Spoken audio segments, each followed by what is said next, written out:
In the first video in this series, I said that the Flying Scotsman was probably the biggest bargain locomotive you could get at a reasonable price.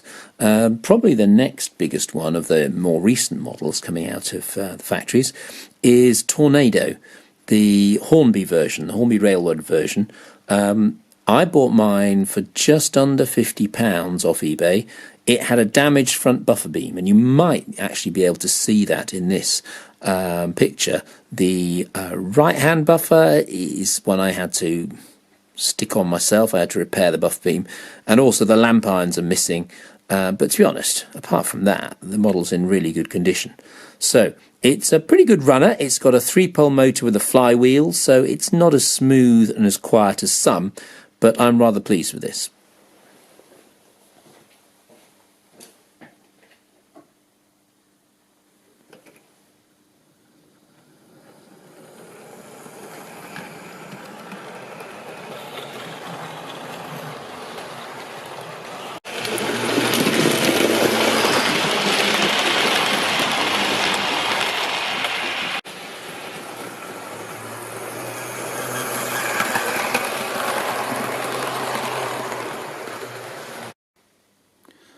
The coaches that Tornado is pulling are all from the Hornby Railroad range.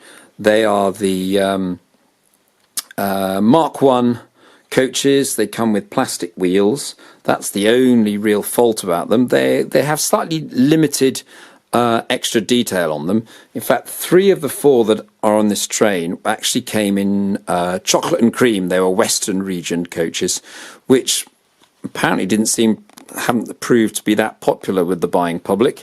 Perhaps most GWR fans prefer their own coaches rather than the British Rail ones. So 3 of them are chocolate and cream that I've repainted in crimson and cream. A brake third or brake second, I think brake second actually technically probably by the 1950s. A couple of composites, and the other one that I bought separately was a all second.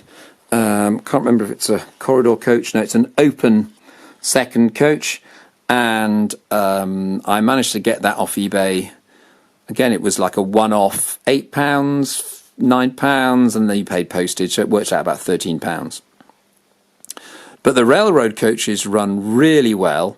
I've added some extra transfers to some of them just to make them a little bit more like the super detailed ones. This one actually, this all third actually had metal wheels, so it's just possible that it already had the extra detail and that it was one of the more expensive ones. Personally, I'm not that fussed about the lack of metal wheels. You just end up paying a lot more money for them. And here is the Railroad Tornado. Yeah, pretty good model really. It doesn't have all the separately fitted handrails of the Backman version, but the Backman version typically is over £100, so yeah, I think the Hornby version will do me. It's a good runner, and that's the most important thing. It doesn't derail, it copes with sort of second radius curves all right. What more could you ask for, really? Now, it is possible you might struggle to get a Tornado for £50. Most of the prices on eBay look like they're going for sort of in the £60 to £70 range. But one locomotive I can almost promise you will be able to get for under 50 is the older version of the Hornby B17. This is 460, designed by Gresley, 3 cylinders, and Hornby started making these in the 1980s, tender drive version. Now the version I've got here is a tender drive version from I don't know when, but made in China.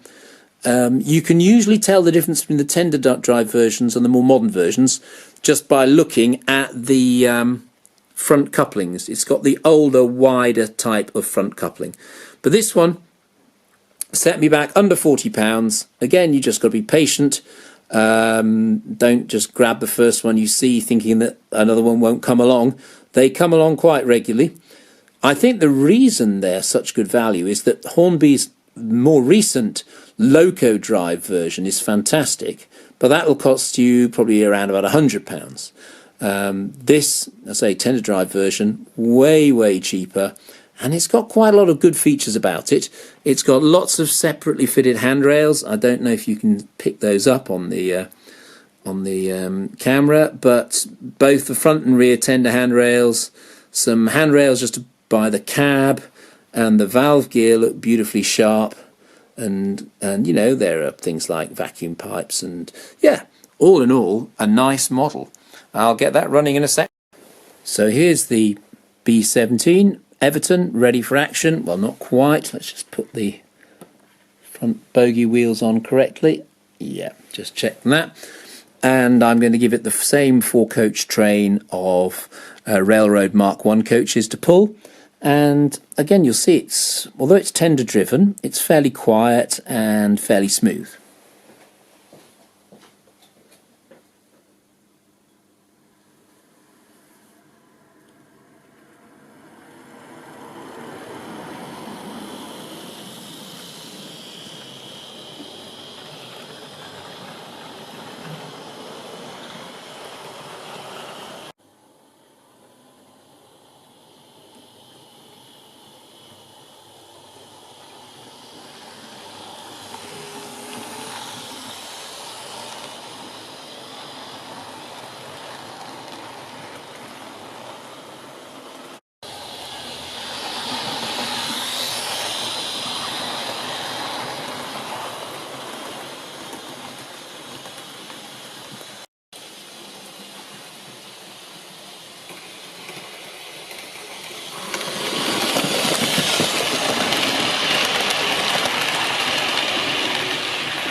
So there's the Hornby B17, tender drive.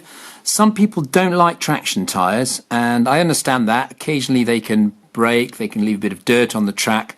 To be honest, I don't have too much of a problem. My layout is in a slightly damp garage, and you'd expect problems like that to be made worse in these conditions. But they run pretty well with the traction tyres. Excuse me. I do have one or two trains that don't grip particularly well and don't have great pulling power, and I don't know if that's because the traction tyres are old and a bit too smooth, or the rubber's gone hard, but this B17 had seen very little use. Now, if you get the Made in England version, which is a few years older than this version, you'll find it only has a 3-pole motor, and it has fewer pickups, so it tends not to run quite so smoothly. It's still a very nice locomotive, and you can pick up that one for a similar price.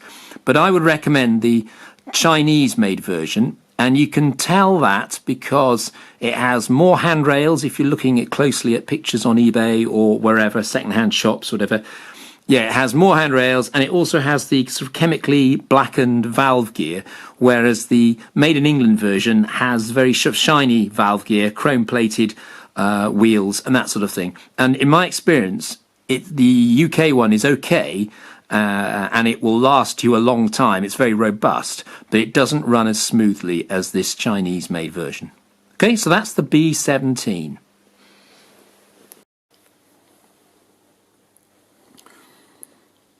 Now, I was very fortunate whilst scanning eBay to come across 3 locomotives that were for sale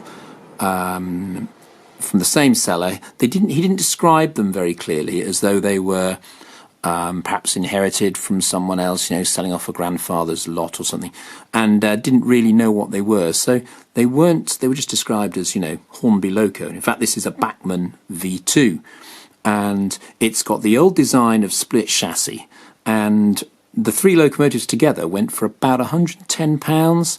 And I think, if I recall rightly, the V2 was the most expensive of the 3, although ironically it was probably the oldest and in theory should have been the cheapest of the 3. But if you get 3 very good locomotives for £110, you're doing well. Now, this one happened to have a slightly damaged bit of valve gear. One of the one of the pins that connects the conrods to the wheels was missing, but I managed to find one in my spares box, and a tiny bit of super glue. It didn't seem to have a thread on it. Maybe the thread was damaged, and that's why the original screw had fallen out. And so I managed a tiny bit of super glue, put it in. Anyway, the V2, Backman have brought out a newer version for over £200. This one set me back just under 50. It's slightly noisier. It's one of the old split chassis ones that I was saying earlier, perhaps in the previous video on this series, that you can pick these up for quite good prices because they're not easily DCC convertible. But if you don't bother with DCC, you can get a bargain locomotive. Bit noisier than some of the more modern locos, but still a decent and powerful runner. Let's get it going.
A really rather nice but underrated model is the Hornby J52, originally Great Northern Railway J13, I think. So it was Nigel Gresley's standard shunter back in the, well, Great Northern days before the LNR was formed.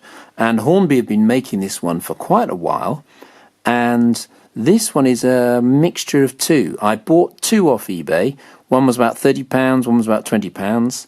The £30 one had sprung buffers, all separately fitted handrails. This is the body you can see here. But it had one of the later made in China chassis that was just a bit jerky. It was actually DCC fitted. So I'm going to sell that, sold as, you know, as a non-runner or for spares or repair, whatever. But the body was superb. So I swapped the body with the rather plainer made in Margate, UK made J52 body. This one has, this is the sort of super detailed version, actually has sprung buffers, and it also has separately fitted handrails here, whereas the earlier version just had moulded buffers. Now the problem with the Margate chassis is it's very noisy, but it's reasonably smooth. The noise doesn't really bother me too much. I'd rather it was a bit noisy but not jerking as the Chinese made one was. So let's get it going. You'll see what I mean by being a bit jerky and noisy.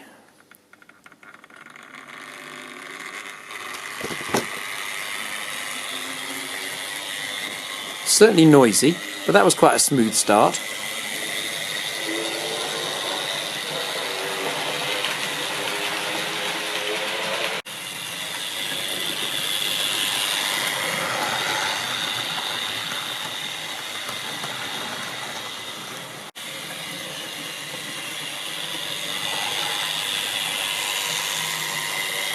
Bit of wheel slip there. It's struggling with four coaches a bit.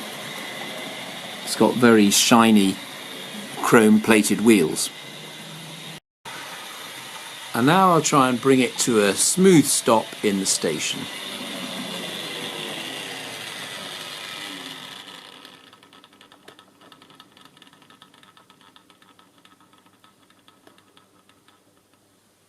Not bad, perhaps a bit severe.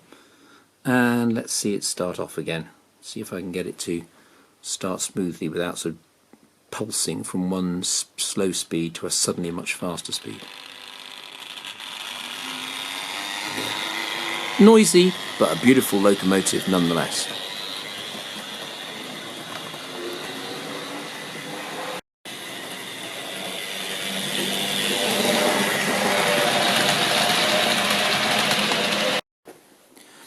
Yeah, the chassis was made in the UK. It's got the old XO3 or XO4 motor in it, but it's got nylon gears, and the nylon gears tend to be quite noisy compared to the older metal gearing.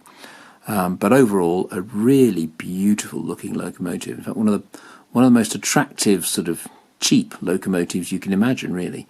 And as I say, lots of separately fitted details, and really quite an elegant locomotive. Doesn't actually fit with the period or region that I'm running. Mine's East Anglia. This is Great Northern. These locomotives are probably based at places like Peterborough, but who cares? It just looks so nice. I wanted to have one. Another gorgeous looking locomotive that I managed to get at a very good price was this Thompson L1. Again, it's the Hornby model. I mentioned earlier the V2 that I got. The Thompson L1 was another locomotive in the same batch. Now, these are notorious for derailing. It's the front pony truck often derails, but although it was a struggle to get it on the track, the one I bought actually had a broken front pony truck, and I had to buy a new one. But as this worked out at only about £35, despite the broken pony truck, I reckon that it was still pretty good value. I'll get it going. You'll see it's quite a smooth runner again. Hopefully we won't have any derailments, though. Yeah, we'll wait and see. I put extra lead weight on the pony truck at the front because that seemed to solve the problem.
And off we go again.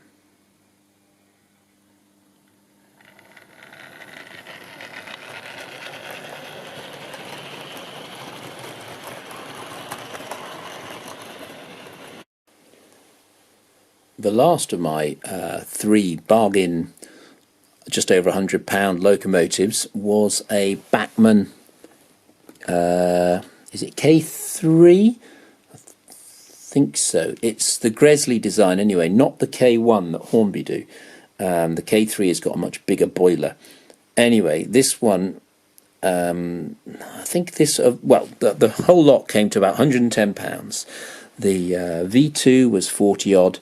The L1 was 30 something, and this one was about £28. Ridiculously cheap, really. There was damage to the link between the locomotive and tender, and the tender kept derailing, so I had to fiddle around with that for a while, straighten it out, but it didn't require anything too complicated. And let's just have a look at this one running. Bit noisier than your average Hornby one, but pretty damn smooth all the same.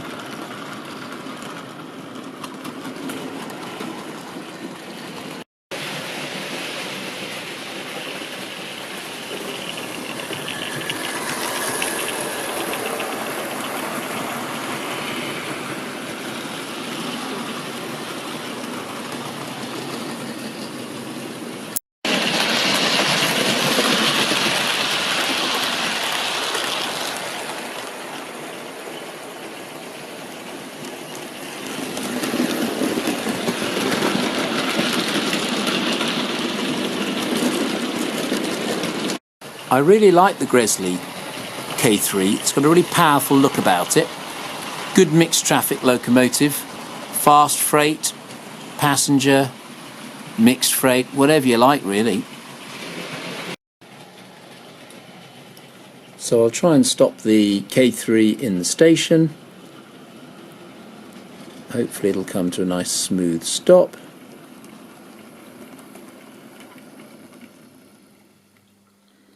There we are. Yeah, another great value locomotive if you can get hold of one at a good price. Like I say, be patient. Don't just think, oh, I want one of those and buy it, whatever price it's going for. Look around, shop around. Sometimes you can buy cheaper models brand new than they sell second hand on eBay.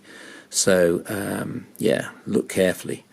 And sometimes two different versions of the same locomotive sell for ridiculously different prices for no obvious reason other than people want one livery more than another.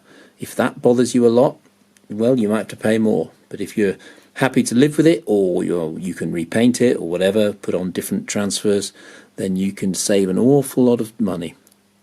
So I hope you've enjoyed this look at some bargains I've bought in the last year. Yes, you can spend well over £200 on a brand new steam locomotive now, but equally you can spend under £50 and get one that runs just as well. Okay, cheerio for now, have a very good Christmas, and I'll see you in my next video. Bye.